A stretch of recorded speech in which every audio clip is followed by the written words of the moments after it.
بسم اللہ الرحمن الرحیم۔ السلام علیکم، سنہری راہ میں خوش آمدید۔ امید کرتا ہوں کہ آپ سب خیریت سے ہوں گے۔ اللہ تعالیٰ کی رحمتیں آپ سب پر برسے رہیں۔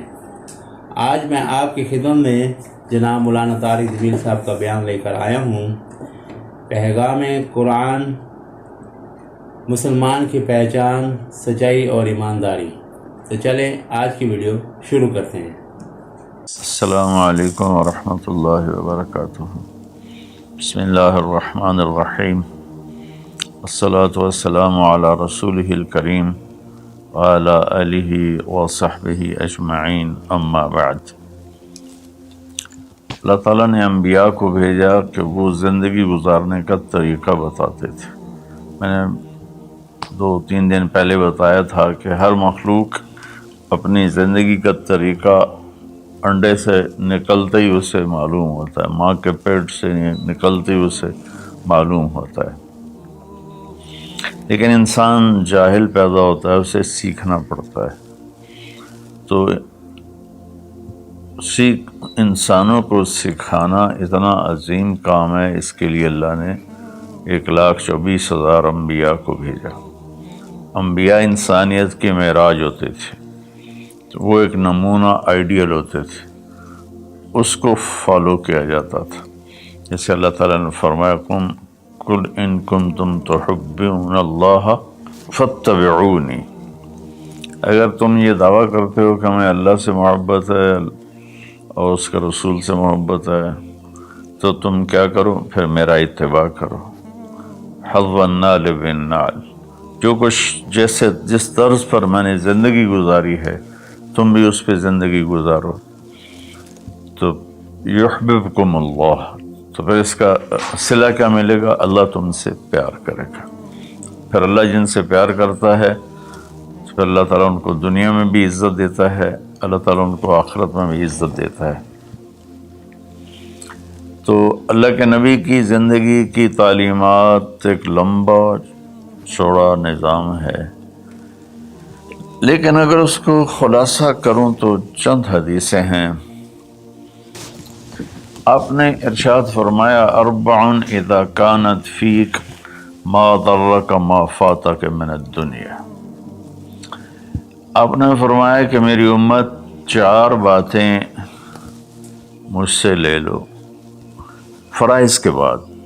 دیکھو میرے بھائی بہنوں، نماز کی معافی نہیں ہے، اس کو ہر حال میں پڑھنا ہوتا ہے۔ ایک ایمان 24 گھنٹے فرض ہے، نماز 5 وقت فرض ہے، روزہ سال میں 1 مہینہ فرض ہے، زکوٰۃ سال میں 1 منٹ 1 ٹائم کے لیے فرض ہے، سال گزرنے کے بعد آئندہ سال آنے تک اس کو کلیئر کرو۔ حج زندگی میں 1 دفعہ فرض ہے، جب کبھی اللہ توفیق دے اس کو ادا کرو۔ تو ان فرائض کے بعد پھر ان فرائض میں صرف نماز ایسی ہے جس میں کوئی عذر قبول نہیں سوائے بے ہوشی اور موت کی۔ اس کے علاوہ ہر حال میں نماز کا پڑھنا اللہ تعالیٰ نے ہمارے ذمے کر دیا ہے۔ روزہ بیمار ہے تو نہ رکھے، بعد میں رکھ لے، سفر میں ہے بعد میں رکھ لے، زکوٰۃ دینے کا وقت آیا تو پیسے کوئی نہیں ہے تو ٹھیک ہے اب نہ دے، بعد میں دے دے۔ اور حج میں بھی ایسا ہے کہ بیمار ہے تو نہ کرے، راستے میں فتنہ ہے تو نہ کرے، یعنی جنگ ہے یا بدامنی ہے تو مت کرے، لیکن اس کو مؤخر کر سکتا ہے، کسی بھی سال حج کر لے۔ ان الصلاۃ کانت علی المؤمنین کتابا موقوتا، نماز وہ چیز ہے جو اللہ تعالیٰ نے تمام دنیا کے مسلمانوں پر فرض کی ہے، اس میں کوئی گنجائش نہیں ہے۔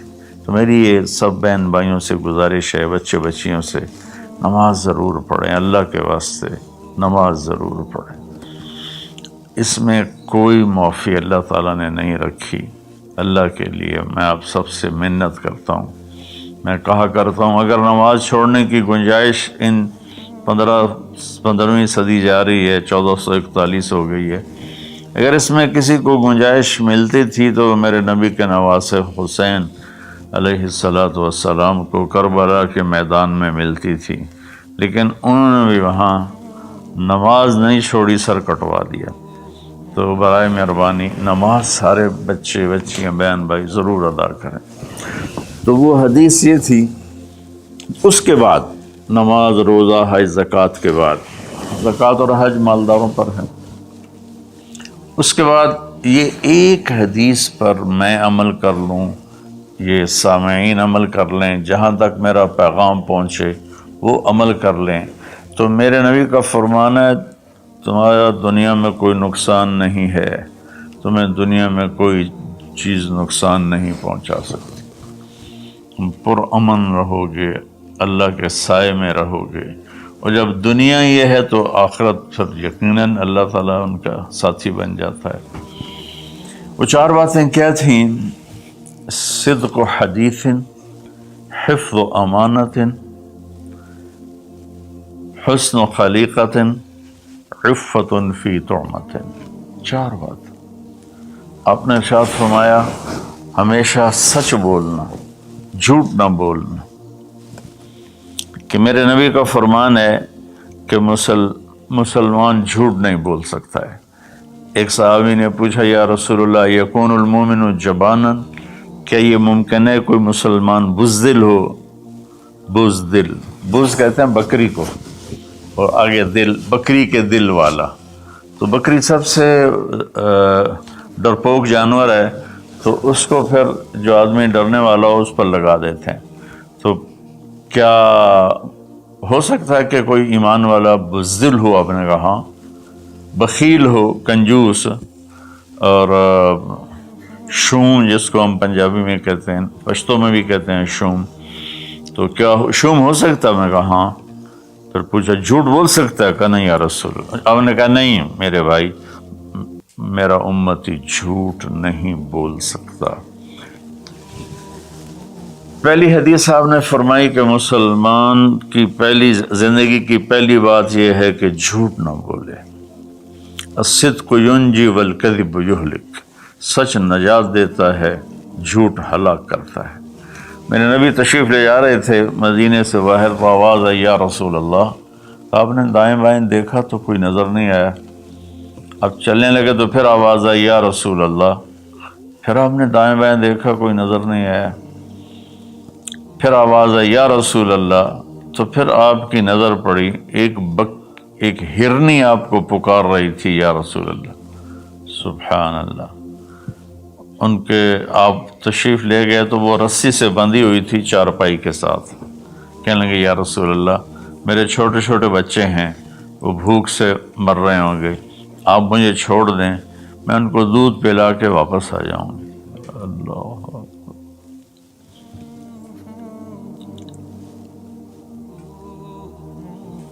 ایک جانور اطاعت کے لیے اتنا بڑا جذبہ دکھا رہا ہے کہ میں آ جاؤں گی، اور اسے پتہ ہے کہ میں آؤں گی تو پھر میرے ساتھ کیا ہوگا، میں پھر کبھی دوبارہ واپس نہیں جا سکوں گی، مجھے ذبح کیا جائے گا، مجھے پکایا جائے گا، کھایا جائے گا۔ آپ نے فرمایا اب تو پرائی ہے، امانت ہے، میں تجھے کیسے چھوڑ دوں، اور اگر تو واپس نہ آئی تو پھر اس کی کیا گارنٹی؟ انہوں نے کہا یا رسول اللہ اگر میں واپس نہ آؤں تو مجھے وہ عذاب ہو جو اللہ کے نافرمان بندوں کو ہوتا ہے، مجھے وہ عذاب ہو آخرت میں جہنم کا۔ تو آپ نے اس کی رسی کھول دی اور وہ دوڑ لگا دی اس نے، اور آپ وہیں تشریف فرما ہو کے دیر ہوتی چلی گئی تو آپ کی تشویش بڑھتی گئی، وہ جو مالک مکان تھے وہ بھی نہیں موجود تھے، کہیں باہر ہوں گے۔ کافی دیر کے بعد آپ نے دیکھا وہ پہاڑ کی چوٹی سے نیچے آ رہی تھی، اور بھاگتے بھاگتے بھاگتے میرے نبی کے قدموں میں آ کے سر رکھ دیا، یا رسول اللہ میں حاضر ہوں۔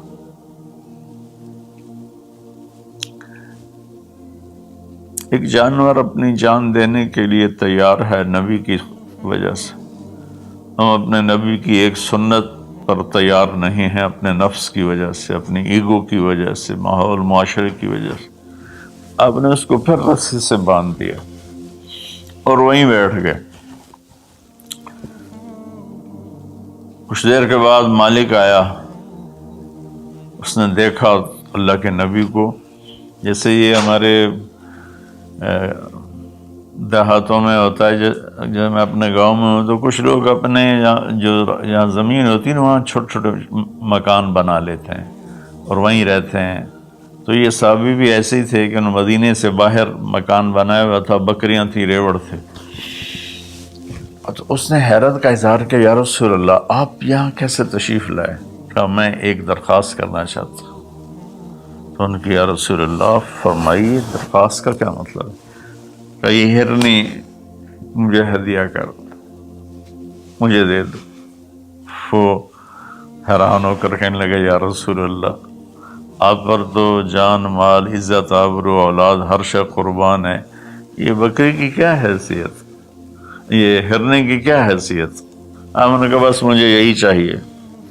سبحان اللہ. تو آپ نے بکری کی ہرنے کی رسی کو کھولا، کہا الحقی بے اولادک بے اہلک، کہ ہرنی جاؤ اور اپنے بچوں سے مل جاؤ. اس نے ایک چھلانگ لگائی. الصدق ینجی والکذب یہلک، سچ نجات دیتا ہے، جھوٹ ہلاک کرتا ہے.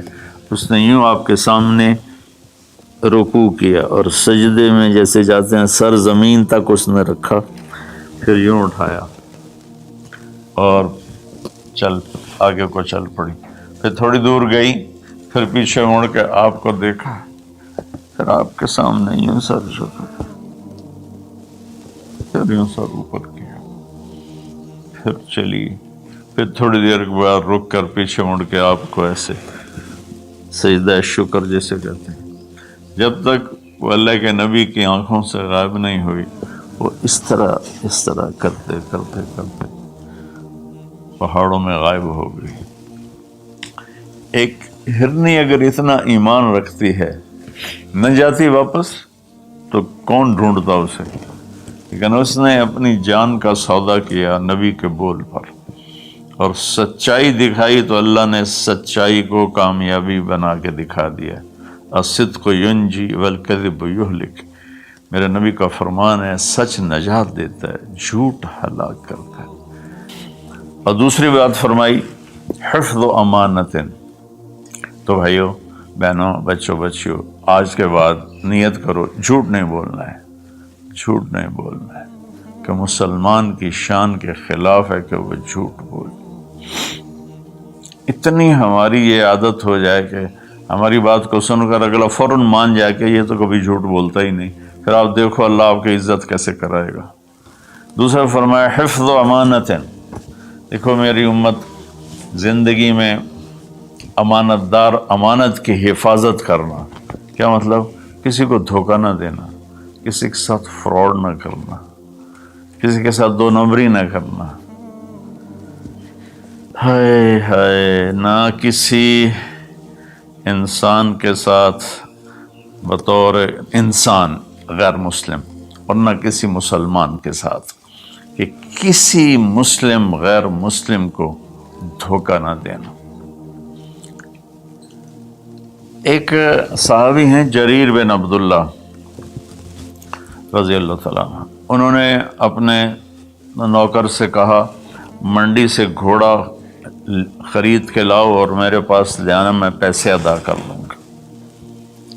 تو وہ منڈی گیا اور 300 میں گھوڑا کی رقم طے کر کے لے کر آیا اور کہا حضرت 300 میں خریدا ہے، آپ پیمنٹ کر رہے ہیں.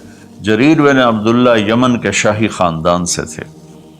انہوں نے وہ نسلوں کو پہچانتے تھے گھوڑے کی. انہوں نے ایسے دیکھا تو گھوڑا قیمتی تھا، مالک مکان کو، مالک گھوڑے کو بھی پتہ نہیں تھا. لیکن کسی کو دھوکہ نہیں دینا، یہ میرے نبی کا فرمان ان کے اندر گونج رہا تھا. کہنے لگے میرے بھائی میں آپ کے گھوڑے کے 300 کر دوں. وہ بڑا حیران ہوا، بھی کبھی خریدنے والا بھی قیمت بڑھاتا ہے. وہ تو کہتا جی 2-4 روپے اور گھٹ کرو. وہ کہتا جی ساڑھی اتنی خرید ہی کوئی نہیں، یہ روزانہ کا جھوٹ ہے. تو انہوں نے کہا جی کر دو. پھر کہا 400 کر دوں. کہا جی کر دو. کہا 500 کر دوں، 600 کر دوں. وہ بیچارہ پریشان ہو گیا کہ لگتا ہے میرا مذاق ہو رہا ہے۔ جب انہوں نے کہا 800 کر دوں، کہنے لگا حضور میں تو 300 تے بھی راضی ہوں، تسی پتہ نہیں 500 کیڑی گل دا بتایا، میں نے یہ منظور ہے تسی 800 کر دو۔ تو آپ نے خادم سے فرمایا اس کو 800 دے دو اور گھوڑا باندھ دو۔ وہ تو پٹھیاں چھالاں ماردا نکلیا، لبے میرے تو کم بن گئے، سر کڑائی تے پنجے کے ہوئے چ۔ تو جب وہ باہر نکلا تو ان کے خادم نے عرض کیا حضرت میں جب 300 طے کر کے آیا تھا اور اس نے خوشی سے قبول کیا تھا تو 500 جناب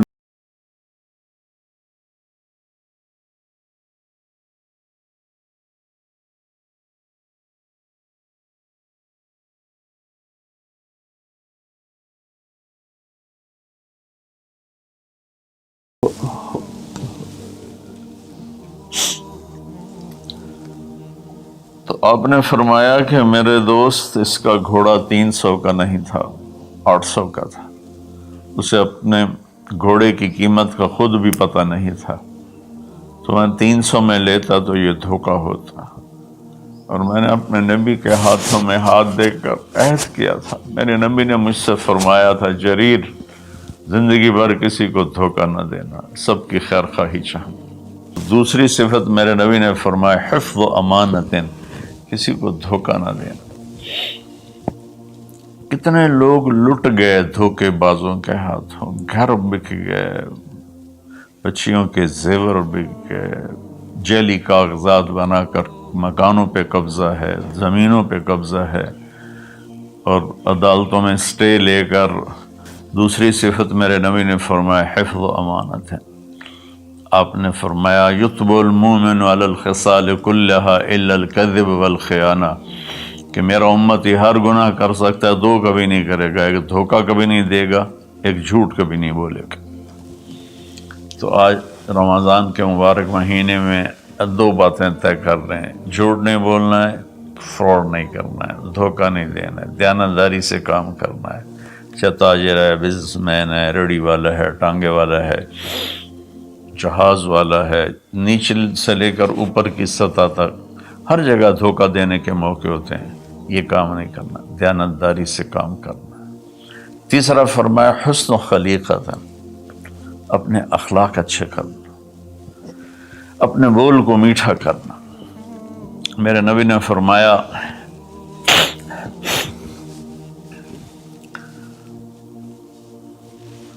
معاذ تمہیں اپنی شریعت کا خلاصہ بتاؤں؟ ان کا یا رسول اللہ فرمائیں۔ تو آپ ذرا میری اس سچویشن کو غور سے دیکھنا، آپ نے یوں نہیں پکڑا، آپ نے یوں پکڑا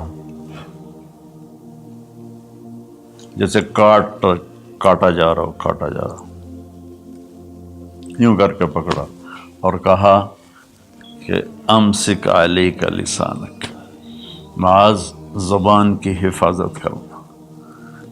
تو انہوں نے عرض کی یا رسول اللہ زبان کے بول پر بھی ہماری پکڑو گی؟ کہا تیرا بھلا ہو، سب سے زیادہ جہنم میں جانے والے غلط زبان والے ہوں گے۔ تو ہم نے اپنے بچپن میں دیکھا اتنا خاندان آپس میں جڑا ہوا تھا کہ ان میں سے سوئی نہیں گزرتی تھی، بڑے چھوٹوں کے آگے، چھوٹے بڑوں کے آگے، ایک عجیب ماحول بچپن میں دیکھا ہے 60 کی دہائی میں۔ تو پھر جب زبانیں تند و تیز ہوتی گئیں، تربیت ختم ہوتی گئی، خاندان بکھر گئے، والدین ماں باپ میں فاصلے پیدا ہو گئے، بھائی بہنوں میں فاصلے پیدا ہو گئے، قریبی اور دور کے رشتوں میں فاصلے پیدا ہو گئے، خاندان ٹوٹ گئے۔ تو میری گزارش ہے کہ اپنے اخلاق اچھے اخلاق کی انتہا حیا ہے۔ حیا اچھے اخلاق کا سب سے اوپر والا درجہ ہے۔ حیا وہ حضرت عثمان رضی اللہ تعالیٰ عنہ، حضرت ابوبکر تشریف لائے، ہمارے نبی یوں کر کے بیٹھے تھے، یوں، یہ پنڈلی جو ہے نا ننگی تھی، تو ابوبکر تشریف لائے، باہر سے آواز دی کہ جی آ جاؤں، تو آپ نے کہا آ جاؤں، اب اسی طرح بیٹھے رہے. پھر حضرت اٹھ کے چلے گئے تو حضرت عمر رضی اللہ تعالیٰ عنہ علیہ الصلاۃ والسلام تشریف لائے. تو انہوں نے پوچھا یا رسول اللہ میں آ جاؤں؟ آپ نے کہا آ جاؤ، آپ ایسے ہی بیٹھے رہے جیسے آپ مجھے دیکھ رہے ہیں. اب شلوار نہیں پہنتے تھے، دھوتی پہنتے تھے. تو تھوڑی دیر کے بعد باہر سے آواز آئی حضرت عثمان کی کہ یا رسول اللہ میں اندر آ جاؤں. حضرت عثمان رضی اللہ تعالیٰ عنہ تیسرے خلیفہ علیہ الصلاۃ والسلام. تو آپ نے اپنی چادر کو ایسے کیا اور یوں سیدھے ہو کر ایسے بیٹھ گئے. آپ نے کہا آ جاؤ. وہ آ گئے. تو جب وہ اٹھ کے چلے گئے تو ام عائشہ رضی اللہ تعالیٰ عنہ علیہ السلام یہ سارا منظر دیکھ رہی تھی. تو آپ نے پوچھا یا رسول اللہ میرے والد آئے آپ ویسے ہی بیٹھے رہے، عمر آئے آپ ویسے ہی بیٹھے رہے، جب عثمان آئے تو آپ نے کپڑا بھی ٹھیک کیا اور چوکڑی مار کے بیٹھ گئے. اس کی کیا وجہ ہے؟ کہا عائشہ عثمان بڑے حیا والا ہے، یہ اتنے حیا والا ہے کہ اس سے فرشتے بھی حیا کرتے ہیں، تو میں کیوں نہ کروں؟ اگر میں اس طرح ہوتا تو وہ مجھے دیکھ کے ویسے ہی واپس چلا جاتا. وہ ایسے حیا والا ہے. تو تیسری بات وہ ہے کہ ہمارے دلوں میں سب سے محبت سے رہنا سیکھیں، پیار سے رہنا سیکھیں، اپنے اخلاق کو ٹھیک کریں. زبان کا بول میٹھا، دل کا جذبہ سچا. تو اس اور حیا پاک نام. کبھی کسی غیر محرم پہ نظر پڑے تو آنکھ نیچے ہو جائے. اور اپنی بچیوں سے بھی کہتا ہوں کہ اپنے آپ کو کور کر کے چلو. تو حیا سے ایمان مکمل ہوتا ہے. اور چوتھی بات ہے عفت فی طعمۃ، کہ رزق حلال کمانا. رزق حلال کے بارے میں فرمایا من امسا کالم بعمل یدہ امسا مغفور لہ. جو صبح سے شام تک حلال کمانے میں تھکتا ہے اس کے اس دن کے سارے گناہ معاف ہو جاتے ہیں. میرے نبی نے فرمایا جس نے دنیا کو طلب کیا، من طلبت دنیا حلالا، رزق حلال، سعیاً علی اہلہ، بچوں پر خرچ کرنے کے لیے، تعطفاً علی جارہ، غریب پڑوسیوں پر خرچ کرنے کے لیے، استعفافاً عن المسألہ، اور ہاتھ پھیلانے سے بچنے کے لیے. جو آدمی رزق حلال ان چار چیزوں کی وجہ سے کمائے گا، اللہ تعالیٰ قیامت کے دن اسے اس طرح اٹھائیں گے اور اللہ سے ایسی ملاقات ہوگی کہ اس کا چہرہ 14ویں کی رات کی طرح چمکتا ہوگا، صرف رزق حلال. کئی گناہ ایسے ہیں جو عبادت سے معاف نہیں ہوتے، وہ رزق حلال میں تھکنے سے معاف ہوتے. سعد بن معاذ بیٹھے ہوئے تھے ایسے کر کے آپ کی محفل میں، تو آپ کی نظر پڑی ان کے ہاتھوں پر، ہتھیلی پر، تو اس میں نشان تھے. مزدور کسی چلاتے ہیں تو نشان پڑ جاتے ہیں. تو آپ نے کہا سعد یہ کیا ہے؟ کہ رسول اللہ مزدوری کرتا ہوں بچوں کے لیے اپنے باغ میں، تو وہ میرے ہاتھ سخت ہو گئے. تو آپ متوجہ تو ہوں گے انشاءاللہ. آپ نے ان کا ہاتھ پکڑا یہاں سے اور یہ دیکھیں ایسے بوسہ لیا، پھر کہا بچوں کو حلال کھلاتے ہوئے جو ہاتھ ایسا ہو جائے گا اس پہ جہنم کی آگ حرام ہو جائے گی. میرے نبی نے کہا سچا تاجر نبیوں کے ساتھ اٹھایا جائے، کیونکہ تجارت میں سچ بولنا روزانہ ذبح ہونا ہے. تاجر کے جھوٹ سچ کا امتحان ہے. باقی اپنی زندگی میں بھی بھائیو رزق حرام سے بچو، رزق حلال کماؤ. حلال تھوڑا بھی برکت والا ہے اور حرام زیادہ بھی تباہ کر دیتا ہے. اپنی بات کو میں خلاصہ کر کے، سچ بولنا ہے، صدق و حدیث، جھوٹ نہیں بولنا، حفظ و امانت، دیانتداری سے کام کرنا ہے، دھوکہ نہیں دینا، حسن و خلیقت، اچھے اخلاق بنانے ہیں، حیا والا بننا ہے، میٹھے بول والا بننا ہے، عفت فی طعمت، رزق حلال کھانا ہے. اس کے بعد آنکھیں بند. پھر موت ایسا ہے اللہ کے رب ہونے کی قسم، یہ مرد یا عورت، اس کے لیے موت سب سے بہترین تحفہ ہوگا، بہترین تحفہ ہوگا کہ جب یہ اللہ کی بارگاہ میں جائے اللہ اسے ہنس کے ملے گا، خوش ہو کے ملے گا. اور یہ اللہ کو خوش ہو کر ملتا ہے۔ اللہ مجھے آپ کو عمل کی توفیق بخشے۔ تو امید کرتا ہوں کہ آپ سب کو میری ویڈیو پسند آئی ہوگی۔ تو جتنے بھی مولانا صاحب نے باتیں کہی، اللہ تعالیٰ ہم سب مسلمانوں کو عمل کرنے کی توفیق عطا فرمائے۔ تو جتنے بھی دیکھنے والے ان سے ایک ہی گزارش ہے کہ میرے چینل کو لائک، سبسکرائب، کمنٹ کریں، شیئر کریں۔ تو ملتے ہیں اگلی ویڈیو میں، تب تک اپنے دوستوں کا، گھر والوں کا، رشتہ داروں کا، ہمسایوں کا، سب کا خیال رکھیں۔ السلام علیکم ورحمۃ اللہ وبرکاتہ۔